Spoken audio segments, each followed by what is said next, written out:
When you're looking at improvising on a particular chord, take the chord, but look at what are the actual altered notes. Too many people just pay attention to what the scale is. They'll have a scale written in a chord, and they're not really thinking about what the altered notes are. So if you're saying B flat 7, sharp 11, or flat 5, well, to me, that's the same thing as a B flat 7th, but the 5th is flat. So I want to focus in on that.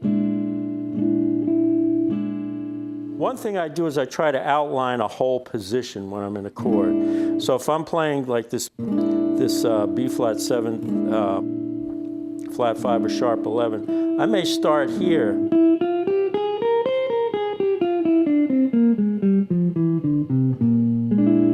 That helps me to learn, internalize the whole position. Because let's face it, you got to have areas that you're playing in positions that you know. Unless you're a total genius like me, no. So,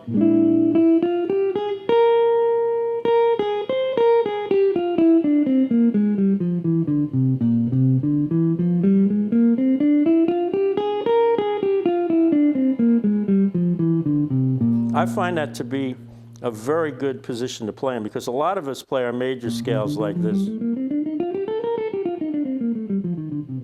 So why not start with the Lydian-Dominant in that same position?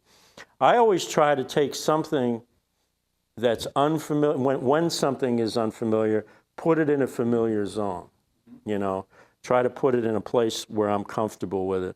Because if you try to do too many unfamiliars, you just end up being unfamiliar. So this position,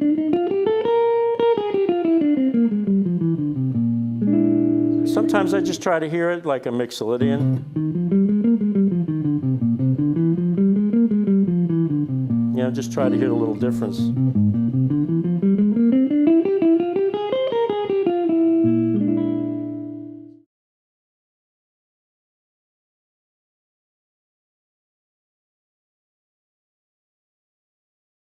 I just find a little, like this is a B flat 7th. There's the flat, you know, flat 5. You know, finding little 1 octave areas is nice too.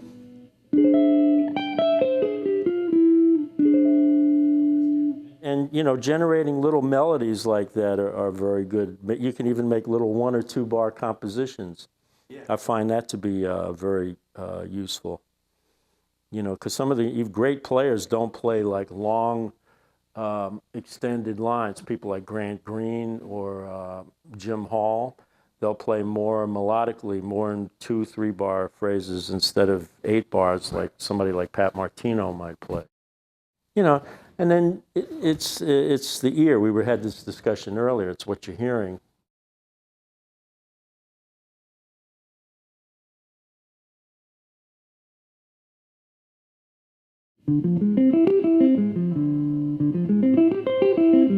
That's a nice sound too. See, there's just a straight -7 flat 5 arpeggio with the 9. Then there's your C major on top. If you take that same -7 flat 5 and put the C triad on top, it's a nice sound too. That gives you it'll put you in the emergency room. I'm trying to play that voice. There's C major. That, you know, is part of F melodic minor.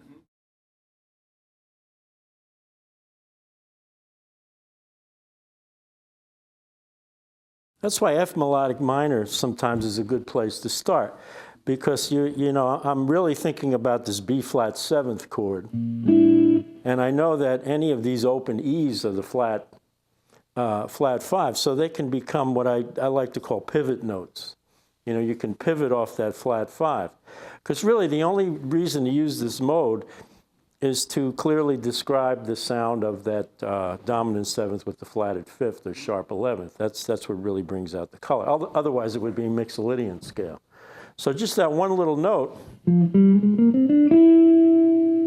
and And so I was pivoting off that. The other thing I was doing, and I like to do a lot of on any kind of flat 5 chord, is to think up a whole step major triad. So you have the B flat 7 sharp 11. Now if I play a C major,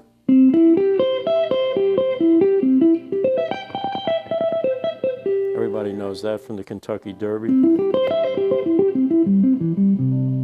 Those notes actually live inside that mode. So that's, you know, one thing. So the C is the 9th, the E is the flat 5, and the G is the 13th. So those are some really nice color tones that go against that.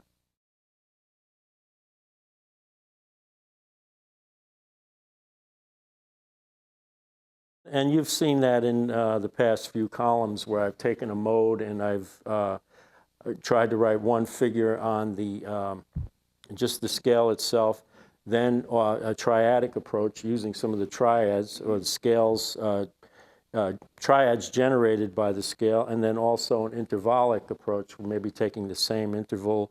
I think I did something in there with just fourths. It's a nice little pattern. There's an F to a B flat, a C to an F again. Then repeating. See that little shift? That's a nice little device. You can have that one for free.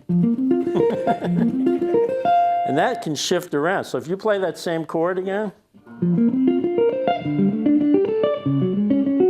sometimes fourths create a nice little outside effect.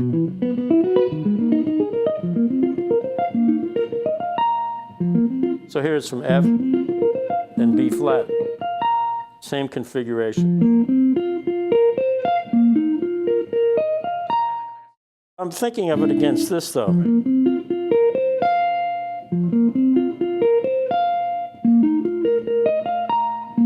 See, I have an E flat in there, but it still works. You could even change it.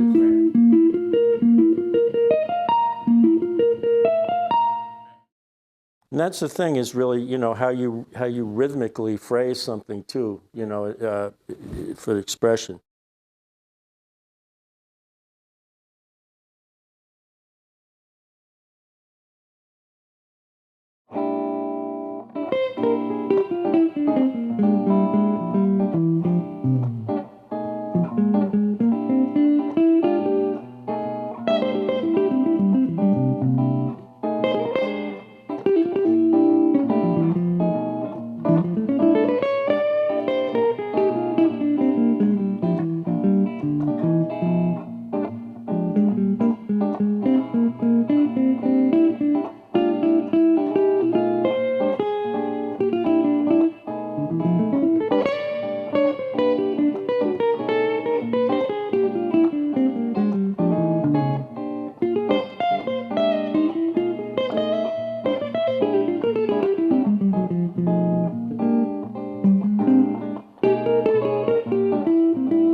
talk a little bit about modal playing. One of the best modes to start on when you're first getting involved in this is the Dorian mode.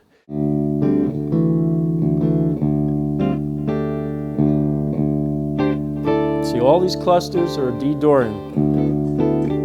Too many people just pay attention to what the scale is. They'll have a scale written in a chord, and they're not really thinking about what the altered notes are.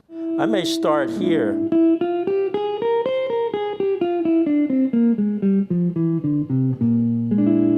That helps me to internalize the whole position.